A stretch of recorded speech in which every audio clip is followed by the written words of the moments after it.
que você sente desde criança que é o pai dos seus pais, carregando emocionalmente aqueles que deveriam ter carregado você? Será que o universo tem um senso de humor sádico ao colocar justamente a alma mais sensível dentro do berço mais espinhoso? Pense nisso. Por que será que tantas pessoas dotadas de uma sensibilidade espiritual aguçada, que parecem possuir um conhecimento interior nato e uma capacidade imensa de percepção, nasceram justamente em famílias que eram, digamos, menos que ideais? Famílias disfuncionais, tóxicas, dolorosas. Você pode se pegar pensando: bem, se o universo é tão sábio, se existe algum tipo de inteligência regendo tudo isso, por que ele colocaria essas almas sensíveis em circunstâncias tão brutais? Mas, e se eu lhe dissesse que isso não foi um erro de cálculo? E se aquilo que você amaldiçoou a vida toda, a própria situação da qual tentou fugir desde a infância, for na verdade a peça mais importante do seu quebra-cabeça? Não porque o sofrimento seja nobre por si só, mas porque as estrelas mais brilhantes precisam da escuridão mais densa para serem vistas. Veja, nós temos essa noção romantizada de que o despertar espiritual deve vir através de experiências agradáveis, retiros de silêncio em montanhas distantes, leituras de textos sagrados ou contemplação de paisagens idílicas. E sim, essas coisas auxiliam. Mas o verdadeiro despertar, aquele que chacoalha a sua estrutura até a alma, geralmente vem através do atrito, vem pelo fogo, vem através da experiência de ter tudo aquilo que você achava que precisava sendo removido, até que reste apenas quem você realmente é.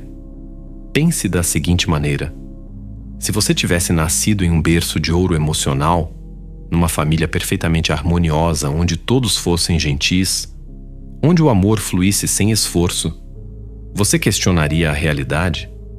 Você olharia para além das aparências? Teria sido necessário desenvolver essa força interior, essa capacidade de enxergar através das ilusões? Provavelmente não. Você simplesmente flutuaria a favor da correnteza, sem nunca saber que existia um oceano mais profundo. Mas uma família tóxica, um ambiente disfuncional, te entrega algo completamente diferente. Eles te dão resistência. Eles te apresentam problemas que não podem ser resolvidos por meios convencionais. Eles te colocam em situações onde você não pode simplesmente concordar com a maioria, porque o que a maioria está fazendo ali é claramente insano. E nessa resistência, nessa impossibilidade de conformidade, algo começa a acordar. Deixe-me ilustrar com outra imagem. Pense no carvão. Ele é escuro, bruto e frágil. Mas quando a terra o submete a uma pressão inimaginável, a um calor insuportável no subsolo profundo, ele não se desfaz. Ele se transforma. Aquele ambiente hostil e a pressão esmagadora são exatamente o que converte o carvão em diamante. A estrutura mais inquebrável e preciosa da natureza vem do ambiente que mais a pressionou. Sua família tóxica foi essa pressão geológica. E você, através de todas as suas lutas, de toda a dor, de todos os anos tentando decifrar o porquê da loucura deles, estava sendo cristalizado. Você estava desenvolvendo algo que pessoas nascidas em circunstâncias fáceis raramente desenvolvem. Sabedoria. Sabedoria real. Não a que se decora em livros, mas a que surge da necessidade visceral de sobreviver quando tudo ao redor é caos. Mas aqui é onde fica realmente interessante. Um lar disfuncional não cria apenas problemas aleatórios. Ele cria um tipo muito específico de conflito, a confusão sobre o que é o amor. E isso, por mais estranho que pareça, é o portal para o seu despertar. A maioria das pessoas nunca questiona a natureza do amor. Elas apenas aceitam a definição que herdaram. Se a família era carinhosa, assumem que amor é carinho. Se era fria, assumem que amor é distância. Elas nunca precisam dissecar o conceito, apenas repetem o script. Mas quando você nasce no meio da toxicidade, você não tem esse luxo. O modelo é tão obviamente quebrado que você não consegue repeti-lo sem se destruir. Você pode até tentar no início. Muitos tentam, mas eventualmente algo dentro de você se rebela. Algo grita: não, isso não está certo. Isso não pode ser amor. E nesse momento de rebelião, nessa recusa em aceitar o roteiro herdado, você dá o primeiro passo para a iluminação. Porque agora, você é obrigado a descobrir por conta própria o que o amor realmente é. Você não pode confiar no que lhe ensinaram. Você não pode confiar na programação. Você tem que mergulhar fundo, tem que olhar para dentro, tem que descobrir o significado do amor quando ele não está contaminado por manipulação, controle e condições. Não para sofrer, embora tenha havido sofrimento. Não para ser danificado, embora cicatrizes existam. Mas para ser forçado a acordar, a questionar, a olhar mais fundo do que a maioria das pessoas jamais precisará olhar. Agora, quero ser muito claro sobre algo. Isso não significa que a dor não foi real. Não significa que o que fizeram com você foi aceitável. Não significa que você deva sentir gratidão pelo abuso ou negligência. Isso seria perder o ponto completamente. A dor foi real. O dano foi real. O que aconteceu foi injusto. Mas aqui está o segredo sobre a realidade. Ela não se importa com nossas noções de justiça. O aço de uma espada lendária não se torna resistente sendo guardado em veludo. Ele se torna resistente passando pela forja, sendo golpeado pelo martelo, sendo resfriado bruscamente na água. O ferreiro e o fogo não são gentis. O fogo é apenas fogo. Mas sem esse processo brutal, a lâmina quebraria no primeiro combate. Sua família foi a forja. E você, saiba disso ou não, estava sendo temperado. Você desenvolveu uma integridade estrutural que a maioria das pessoas nunca precisará ter. E essa têmpera, essa profundidade, é o que te torna capaz de compreender coisas que outros não conseguem. Observe as pessoas que você conhece que tiveram vidas fáceis, infâncias de comercial de margarina, tudo entregue de bandeja. Como elas são hoje? Não estou dizendo que são mais pessoas, mas muitas vezes há uma certa superficialidade nelas, não há? Uma certa incapacidade de navegar nas águas mais profundas e escuras da existência. Elas vivem na superfície porque nunca foram forçadas a mergulhar. Elas acreditam nas fachadas porque a vida delas foi, de certa forma, uma fachada bem mantida. Mas você não consegue acreditar em contos de fadas. Você viu os bastidores do teatro.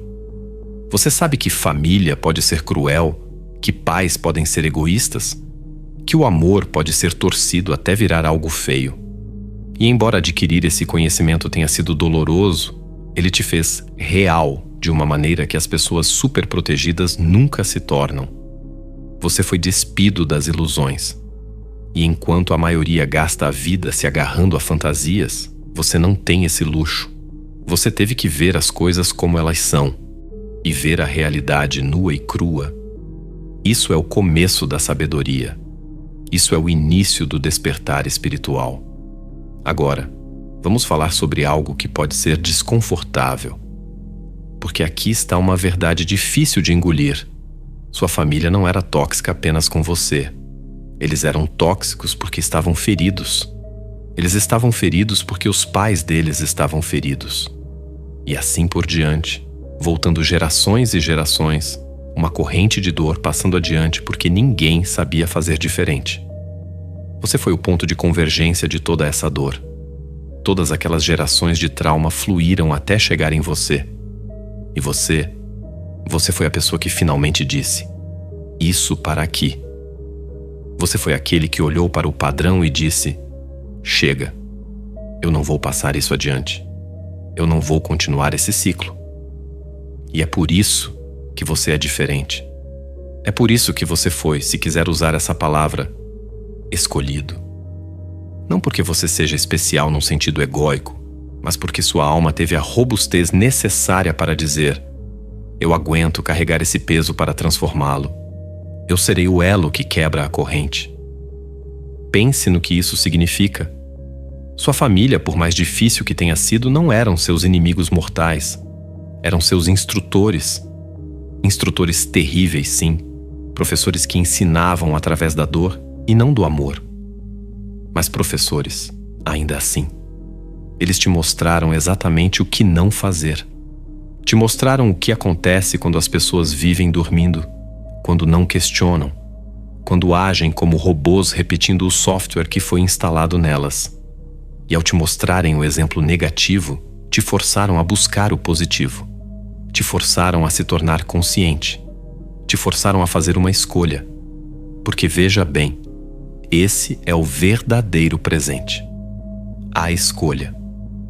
A maioria das pessoas nunca precisa escolher quem vai ser.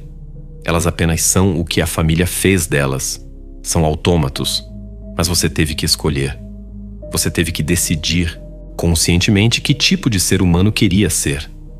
Teve que decidir no que acreditava, quais valores manteria, que tipo de vida construiria. Nada foi automático. Nada foi dado. Tudo foi conquistado. E nesse processo de escolha constante e difícil, você acordou.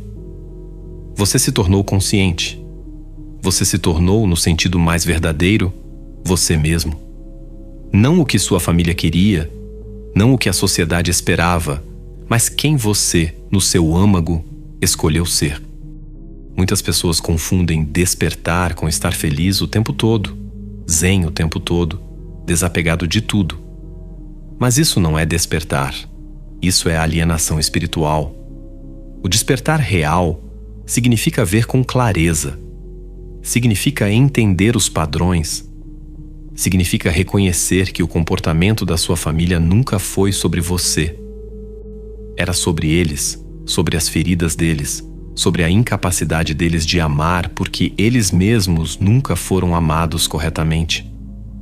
E quando você vê isso, realmente vê isso, algo extraordinário acontece. A raiva começa a dissolver.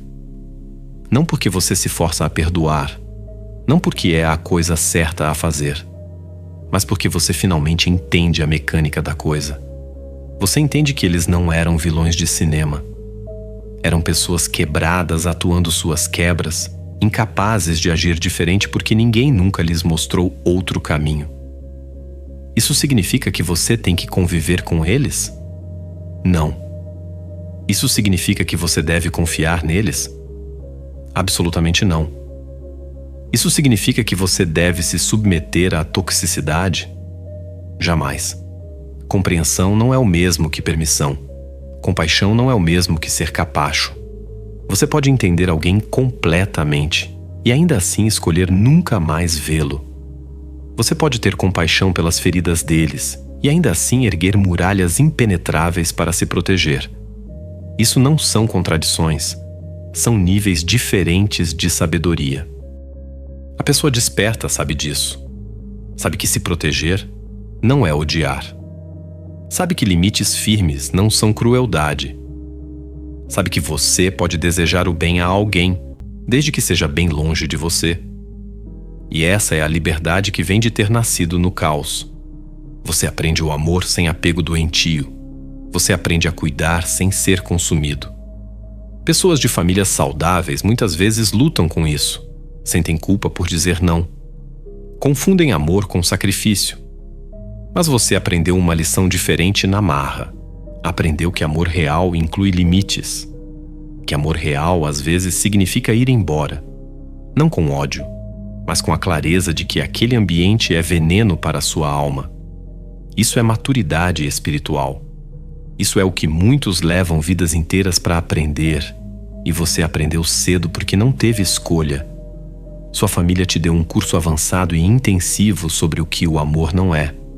E ao aprender isso, você descobriu o que ele é. Deixe-me compartilhar algo.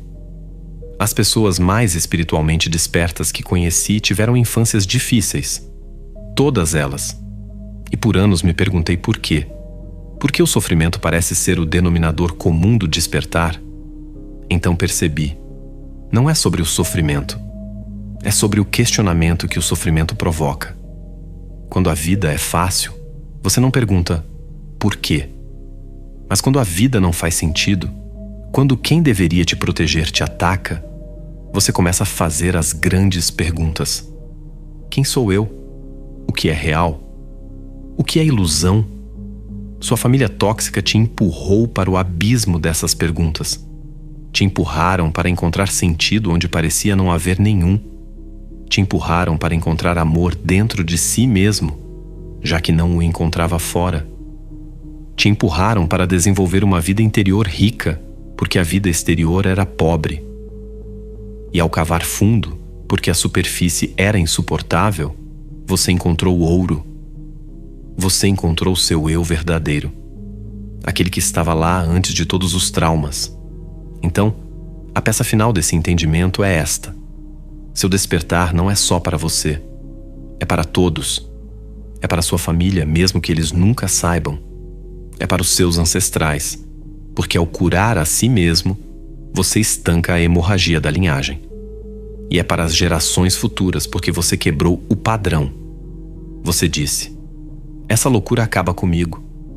Isso é o que significa ser espiritualmente desperto. Não é ser melhor que os outros. É estar acordado o suficiente para ver as correntes, forte o suficiente para quebrá-las e corajoso o suficiente para caminhar em uma nova direção. Sua família foi a escuridão que te obrigou a acender sua própria luz. Eles foram o problema que te forçou a se tornar a solução. Então, sim, nascer nessa família foi, de uma forma tortuosa, um presente. Não porque a toxicidade fosse boa, mas porque ela te forçou a se tornar quem você realmente é. Te forçou a despertar quando você poderia ter dormido a vida inteira. E agora, tendo escalado essa montanha, tendo forjado esse diamante sob pressão, você permanece como prova viva de que a transformação é possível, de que quebrar ciclos é possível. Não apesar das dificuldades, mas por causa delas. Esse é o grande presente. Você não foi colocado ali para sofrer, mas para despertar. Não para ser quebrado, mas para se tornar inteiro. Não para repetir a história, mas para reescrevê-la. E ao reescrevê-la, você transforma tudo. Não cometa o erro de olhar para trás e ver apenas escombros. A questão filosófica que deixo para você agora não é mais por que fizeram isso comigo, mas sim, quem é esse ser que sobreviveu ao fogo? Se o sofrimento foi o cinzel que esculpiu sua alma, então a obra de arte está pronta. A dor cumpriu sua função. A pergunta terrível e libertadora é: agora que você sabe que a jaula estava destrancada esse tempo todo, você terá a coragem de voar? Ou a familiaridade da dor ainda é mais confortável que a vertigem da liberdade? Se você ouviu minha voz até este exato segundo, saiba de uma coisa: isso não é coincidência. A maioria já desistiu nos primeiros minutos, buscando distrações mais leves. Mas você ficou. Isso valida o que sua alma já sabia. Você é o guardião da chave. Você é a anomalia na matrix da sua família. Agora quero propor um ato de resistência silenciosa. O algoritmo quer que você seja passivo, mas eu quero que você seja intencional. Se você aceita a missão de ser o ponto final da dor na sua linhagem, aperte o botão de curtir. Não pelo número, mas como um sinal de fumaça digital para outros sobreviventes. Um ato de rebeldia contra a inconsciência coletiva. Inscreva-se no canal como quem se alista num exército de despertos. E para selar esse compromisso, vá aos comentários e escreva apenas esta frase: o ciclo termina em mim. Que isso sirva como um decreto. Que cada letra dessa frase seja um tijolo no muro que protege as futuras gerações do que você teve que enfrentar. E se você sente que esta conversa tocou em algo que o mundo lá fora ignora, se você quer deixar de ser um turista na espiritualidade e se tornar um arquiteto da própria consciência, torne-se membro deste canal. Não faça isso apenas para apoiar o conteúdo. Faça como um juramento de lealdade à sua própria evolução. Entrar para este círculo é dizer ao universo que você não aceita mais a superfície. É um compromisso com a filosofia do poder real, aquele que nasce quando paramos de ser vítimas da história e passamos a ser os autores dela. Lembre-se, a ferida é o lugar por onde a luz entra, mas é você quem decide se ela vai iluminar o caminho ou apenas cegar os seus olhos.